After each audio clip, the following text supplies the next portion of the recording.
Hi there. Here it is, day 41. I'm still fighting my flu here. Today I'm going to talk about some of the sort of the, I would say, the mechanical, almost brain dead things that we can do in language learning to fill in the time, to make sure we put in the time to keep us going, and how that helps us notice. Sounds a bit confusing. Let me explain what I mean. Today was another more or less slow day here.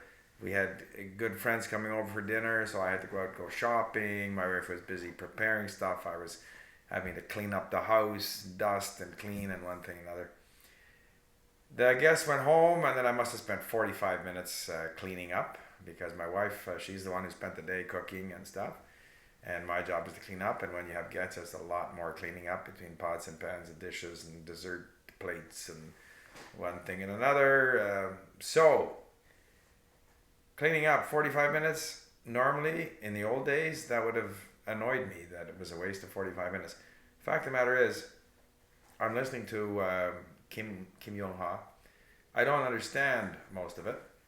I couldn't listen to that as a full time occupation. But with that in the background as I'm doing the dishes, it doesn't bother me. I understand 20-30% of it, maybe, because a lot of it is, but more than that, I'm picking up the rhythm of the language. I remember that when I went to have that meeting with the Jungang Ilbo newspaper, and I had a very successful conversation with the editor where I spoke in Korean and was able to get my meaning across, and I did better then than if I had those occasions where I kind of studied the structures and tried to go in there and get everything right. So I think there's something about picking up the rhythm of the language, identifying certain patterns as you're listening, missing some of the key words, not understanding, but then you're busy doing the dishes. So that kind of works. It's kind of brain dead. You're doing it, you're putting in your time with the language. It's not ideal. Ideal, I would actually go and work the text, read it, save words and phrases, go back to listening, and I might pick up a bit more. But even without that, I think it's helping me get the rhythm of the language. Also, for me, brain dead is linking. Linking means going to the link site, getting something from the library or importing something, and going through and picking out all the words that I don't know, looking them up, selecting an appropriate meaning for them, and saving it to my database.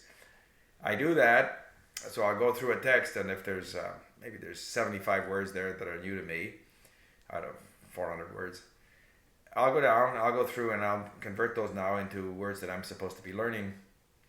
Then, when I read on the iPad, I can read it because I can point at all the words.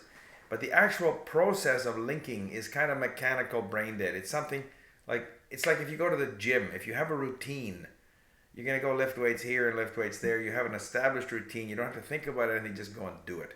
And that's kind of I think it's useful in language learning to have some of these brain dead activities. You just go and do them. You know the routine. You go there and link. You finished? Okay. Move all the remaining blue words to known. Done. Go and get a new one. So then I can go through and do 3 or 4 or 5 of this. As I'm selecting these words, I get a bit of a sense of the meaning. You know what's in that um, article. Later on, if I read it or listen to it, then I'll have an even better sense. So those are the two kinds of, I would say, mechanical brain dead. You just fall into a routine. I do them. I can link. I don't have to think when I'm linking. I can listen to stuff that I kind of don't really understand. I can do that without thinking. But both these activities are helping me to notice. So some of the words that I heard, listening for 45 minutes to Kim Young Ha, I noticed certain things, and I'll come across it again in some other places in reading or whatever. I'll notice, or I'm saving words and I'm noticing the connections between different words, or in the case of Korean, I'm perhaps looking up the character, and so all of this activity is helping me to notice, but it doesn't require a lot of concentration on my part. When I read the text, let's say on my iPad, or to some extent, if I'm looking at some rules of grammar, I have to concentrate, I have to think, and sometimes you have that, but it's good to have some of these mechanical things that you can just do so that you're still getting in the time with the language. And basically, that's what I did today because I'm still a bit tired. Plus, with my flu. Plus, I had these other things to do, so I still got in. I don't know, maybe an hour and a half to 2 hours. So I'm falling below my limit. Tomorrow, though, I should be able to get some more done if I feel up to it.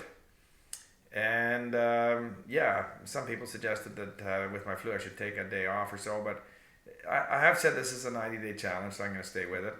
Otherwise, I wouldn't. What else can I say? Yeah, I'm still following the Ukrainian situation, so I did listen to some more Russian today. And it's been snowing all day in Vancouver for the second or third day in a row, which is kind of unusual. So there you have it. And now I'm going to go to bed.